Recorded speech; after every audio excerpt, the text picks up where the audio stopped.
Aujourd'hui, nous apprenons à lire le son ON, comme dans ballon. Ce son s'écrit le plus souvent avec les deux lettres O et N, mais parfois avec O et M on peut se tromper, car on voit deux lettres, mais on entend un seul son. Bien lire ce son aide à déchiffrer beaucoup de mots. À la fin de la leçon, tu sauras reconnaître le son ON dans un mot écrit. Tu sauras lire des syllabes comme on, son, bon ou pomme. Tu apprendras aussi quand on écrit plutôt OM, avec un M, devant certaines lettres. Le son ON s'écrit très souvent avec les lettres O et N. Quand O et N sont ensemble, elles peuvent former un digramme. Cela veut dire que deux lettres font un seul son. Par exemple, dans le mot rond, on voit O puis N, mais on lit ron, pas rone. Le son ON peut aussi s'écrire avec O et M. On trouve souvent OM devant les lettres B, M ou P. Par exemple, dans tombe, OM est devant B. Dans pomme, OM est devant M.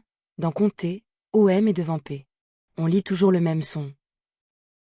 Pour lire un mot, cherche d'abord si tu vois ON ou OM. Ensuite, entoure les deux lettres ensemble, car elles font un seul son. Enfin, lis la syllabe en accrochant le son aux autres lettres. Dans maison, on repère ON à la fin, puis on lit maison.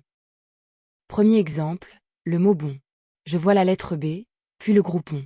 Je ne lis pas BON lettre par lettre, je lis B avec le son ON. Cela donne bon, comme dans un bon gâteau. Le groupe ON se lit donc d'un seul coup. Deuxième exemple, le mot ballon. Je le découpe en deux syllabes, bal et long.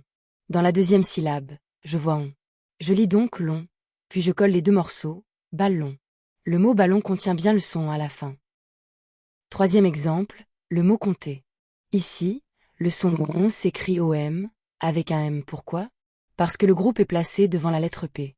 Je lis donc comme, puis pter, et j'obtiens compter. Même si l'écriture change, le son entendu reste ON. Le piège, c'est de croire que ON et OM se lisent toujours séparément.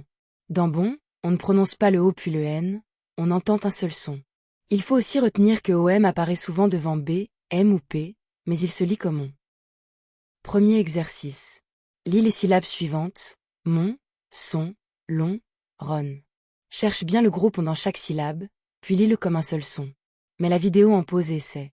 Quand tu reprends, nous vérifions ensemble la lecture.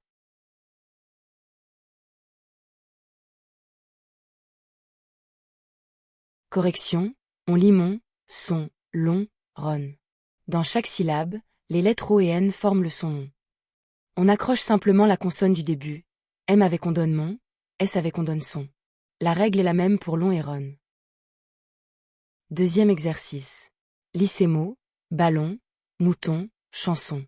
Attention, le son peut être au début, au milieu ou à la fin d'un mot. Découpe les mots en syllabes si cela t'aide. Mets la vidéo en pause et essaie.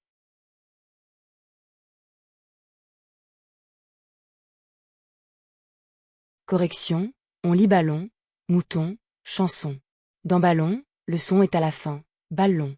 Dans mouton, il est aussi à la fin, mouton. Dans chanson, il est dans la dernière syllabe, chanson. Chaque fois, on lit ON en un seul son. Troisième exercice. Choisis la bonne écriture pour compléter les mots T, B, P, PE, C, ter. Faut-il écrire ON ou OM?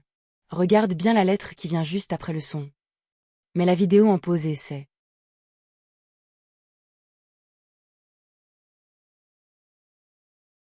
Correction, on écrit tombe, pompe, compter. Dans tombe, le son ON est devant B, donc on écrit OM. Dans pompe et compter, il est devant P, donc on écrit aussi OM.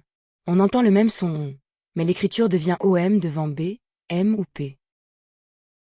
À retenir, le son ON s'écrit souvent ON, comme dans mon, rond ou ballon.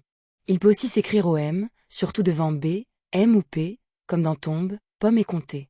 Dans les deux cas, on lit les deux lettres ensemble, car elles forment un seul son. Bravo, tu sais maintenant reconnaître et lire le son ON avec ON et OM. Pour progresser, entraîne-toi avec des syllabes, puis avec des mots entiers. Pour t'entraîner, télécharge la fiche d'exercice gratuite sur blog-orthographique.fr.